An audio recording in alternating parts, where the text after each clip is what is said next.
Today on the program, we'll bring you the story of Mercy Oluwagbenga, a Nigerian who was rescued from Libya after 4 years. She has spoken partly about her experience. But Mercy, good morning. Welcome to the program. Yes, sir. Thanks. Sir.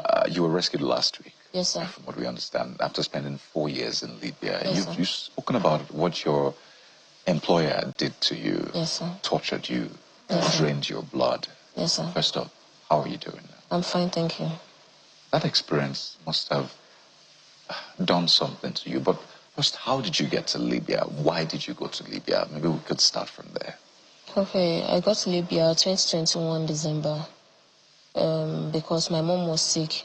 So we had no options than to make ends meet for her to get treated.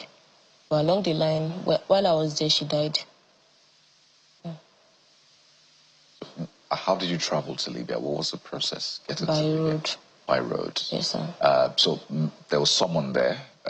What was the process? What was promised? How much did you pay? What convinced you to think, okay, Libya will be a good place for me to make money to take care of my mother? Okay, I didn't know I was traveling to Libya. It was the day before I knew.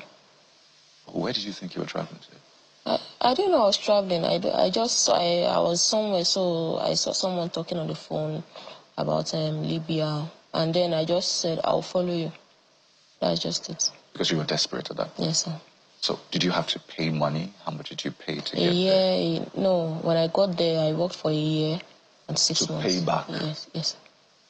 So speak to us about because I imagine this is an organized, some sort of people who handle the travel. Okay. So who was your handler where you got there? What did they tell you? And just walk us through that process. No, I just got there. Then they told me I was going to pay for a year. And it was actually a year and 4 months. But I had issues where I first worked. So that was why it is a year and 6 months. So I got there. They said I'll be paying them for a year and 6 months. And I said, okay, in as much as after that I'll be getting paid my own money. And I said, I'm fine. Who is the point person? Who is the handler? Who is in charge of all of that? Do you remember? There are different. So it's not just one person. Are they Nigerians or Libyans? Yeah, they are Nigerians. The Nigerians, yes. Living in Libya. Yes. So speak to us about your experience. Being tortured, blood was drained from. Yes, sir.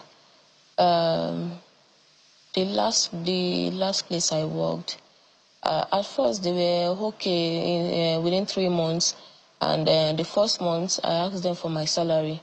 They said until their dad comes back, it was their dad that was supposed to pay me. Then the second month, the same thing. When he comes back from Saudi, he went to Mecca. So I said, my salary, they said, no, the dad is going to come back the next month, which is the 3rd month. And in my mind, I was like, okay, at least they are saving the money for me. I won't be able to spend it anyhow. But during that period, I was able to go outside. Like, I was able to go, they will send me to the market to get them something. So I was free then. It's just that I didn't collect my salary. But the 3rd month, their boss and their dad came back. They're all Libyans? Yes. So their dad came back and they started locking the door. My room door, then everywhere.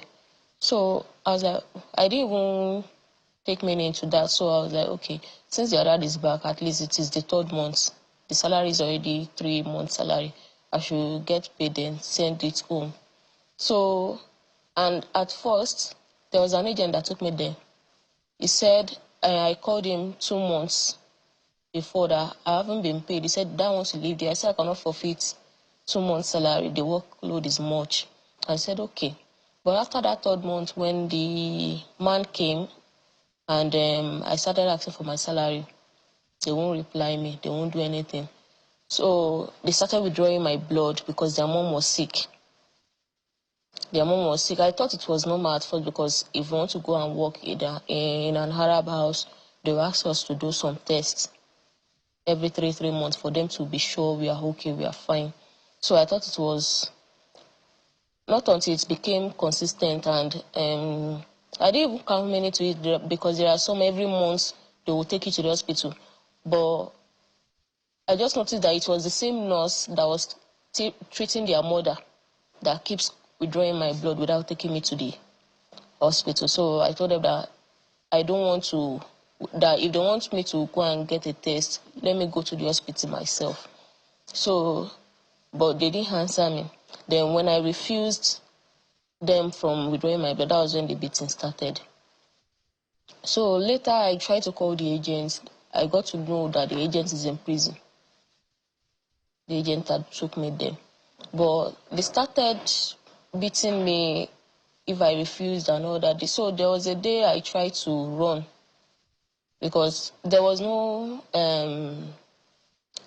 space of running, or because I was locked up. My room, the outside door, so there was no way I could get out. And the estate we live in, out of 30 people in the estate, their family is like 25.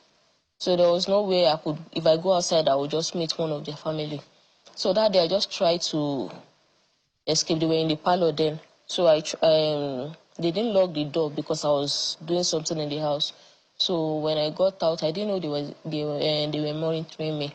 I was looking at the taxi that want to pick me in front. That was when they double crossed me. So the taxi don't even have anything to say. He just turned back and left. So that day they beat me and I fainted. And when I woke up back, I told them I want to call. And during that process, I had phone with me. So every month they wipe my phone. And there are sometimes they take, every month they change my SIM card. So I don't have a stable SIM card. The only reason they allowed me use phone is because I was taking care of their mother, their sick mother. So maybe when they go out, only me and the mother, they want to call. So it went on like that till I posted a video. I sent a video out to someone and the person posted it. That was when Mrs. Abike Dabiri got to see the video. And from there, they got my ticket and I was able to come back. My colleague is in Lagos and he would like to also speak with you.